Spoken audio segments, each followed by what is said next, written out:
Hi friends, YouTube ചാനലിലേക്ക് എല്ലാവർക്കും സ്വാഗതം. ഇത് നമ്മുടെ ഒരു 6 ബെഡ്റൂം ഹൗസ് ബോട്ടാണ്. അടിപൊളി ബോട്ടാണ്.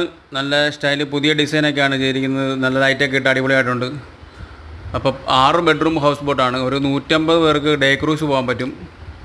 ഓവർനൈറ്റ് ആണെന്നുണ്ടെങ്കിൽ, കപ്പിളാണെങ്കിൽ ഒരു റൂമിൽ 2 പേര് വെച്ച് 12 പേര്. പിന്നെ ഫാമിലി ആൾക്കാരൊക്കെ വരുവാണെങ്കിൽ, ആൾ കൂടുതലുണ്ടെങ്കിൽ 25-30 പേർക്കൊക്കെ റൂമിൽ കിടക്കാൻ പറ്റും. 3 പേര് 4 പേരൊക്കെ വെച്ച് റൂമിൽ കിടക്കാൻ പറ്റും. അതിന് എക്സ്ട്രാ പെർ ഹെഡിന് ഇത്ര രൂപ വെച്ച് മേടിക്കുന്നതായിരിക്കും. അപ്പോൾ ബോട്ട് ഇഷ്ടമായ എല്ലാവരും ലൈക്കൊക്കെ ചെയ്ത് ഷെയറൊക്കെ ചെയ്യുക. ബുക്ക് ചെയ്യാനായിട്ട് നമ്പർ കൊടുത്തേക്കാം. നമ്മൾ ഹോളിഡേയ്സ് എന്ന് പറഞ്ഞ സ്ഥാപനം നടത്തുന്ന ആളാണ്. അപ്പോഴത്തേക്കും ബുക്ക് ചെയ്യണമെന്നുണ്ടെങ്കിൽ കോൺടാക്റ്റ് ചെയ്യാം. ഏറ്റവും നല്ല ബോട്ടുകൾ ഏറ്റവും മിതമായ റേറ്റിലായിരിക്കും കൊടുക്കുന്നത്. ഏറ്റവും നല്ല ഫുഡും, ഏറ്റവും നല്ല ക്രൂയിസ്, ഏറ്റവും നല്ല സർവീസ്, ഏറ്റവും നല്ല ഹൗസ് ബോട്ട് വേണ്ടവർക്കെല്ലാം book. Have a nice day. അടുത്ത വീഡിയോയിൽ വീണ്ടും കാണാം. ബൈ.